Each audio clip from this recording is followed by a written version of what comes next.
time for sound design. In this video, I'm going to deconstruct a soundscape that I made in Ableton, and I'm using the 8 faders in front of me, the MIDI controller, the Icon Platform M MIDI, to create an arrangement on the fly. In one of my last videos, I explained how I create soundscapes in Ableton, how I use the MIDI faders to create an arrangement. So in this video, I'm going to make another soundscape and show you how I made it. So this is a snippet of the soundscape I'm talking about.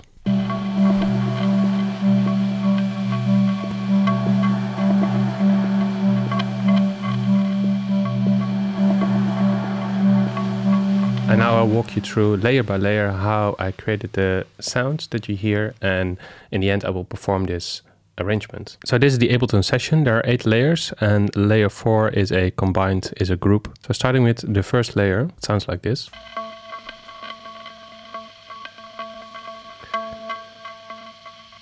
And it is my electric guitar going directly into Ableton. And I just pinged a little bit muted, and it goes through a distortion pedal, a clean amp, some EQ, a delay, a compressor, and a reverb. Then I copy this track, flatten it to audio, and that is what you see here. And then I pitch it up 5 and some EQ, and it's an A.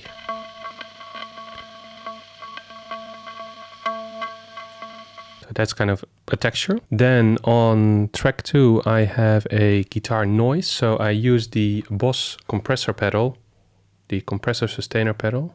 Let's see if I can get this sharp for the camera. This one. And I plugged in a guitar cable into Ableton, but I didn't connect the guitar, so you just hear a noise.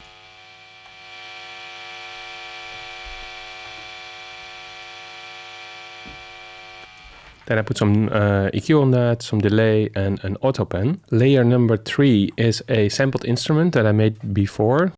It is, I'm actually not sure what kind of sample I used for this, but it has a lot of delay and reverb on it. It sounds like this.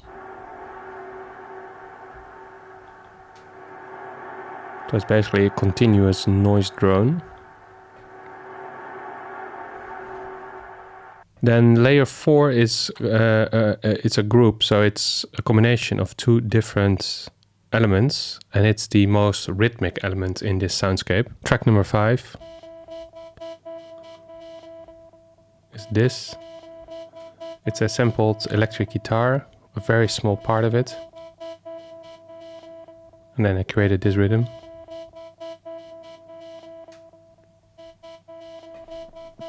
And then on layer number 6, I have a clicky 808 kick sample. It's very short, with a bit of delay, but then combined, it sounds like this. So they play the same rhythm also, more or less. It's a very subtle sound, but in this soundscape it works. Then layer number 5, or channel number 7 in Ableton, is the drift synthesizer. And it's a noise burst basically, with a hiss tape mode echo and another delay. Then layer number 8 is again a sampled instrument that I made myself, and the next one is the same. So I have 2 of the same instruments, but they play a different note. So first I play a G, and then on layer number 7 I play a B.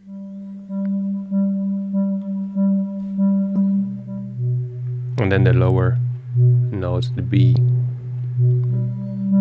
So they're also drones. You can play them together. Yeah, like that. So basically with 2 notes you can create a chord, but it's very basic, but you can at least vary between a low and a higher drone. And then the last one is this noise. It's a very short, I think it's a percussive sample, and then I took basically the tail and looped it with an echo and a delay on it. So it's really like a background kind of noise.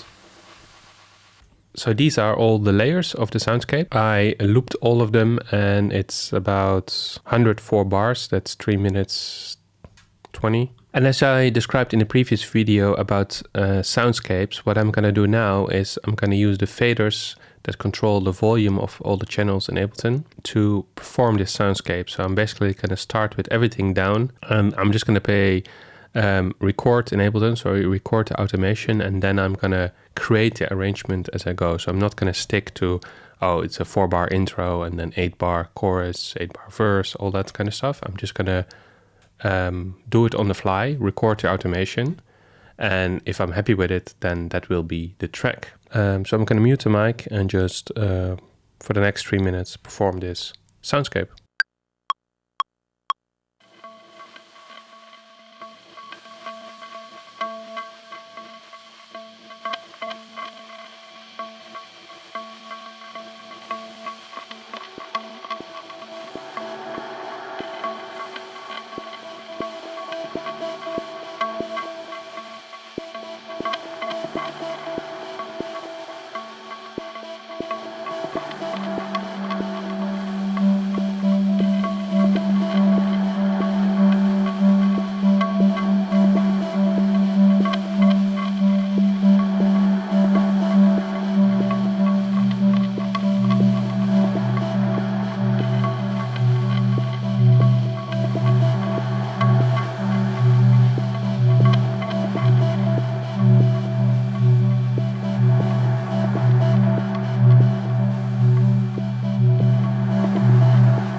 All right, that is the soundscape.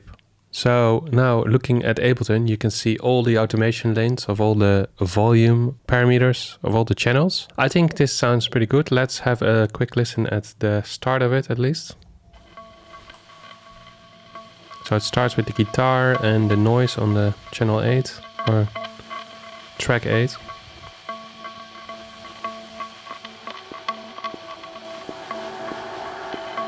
It's very subtle. That's the nice thing, is that the blending between the tracks goes subtle.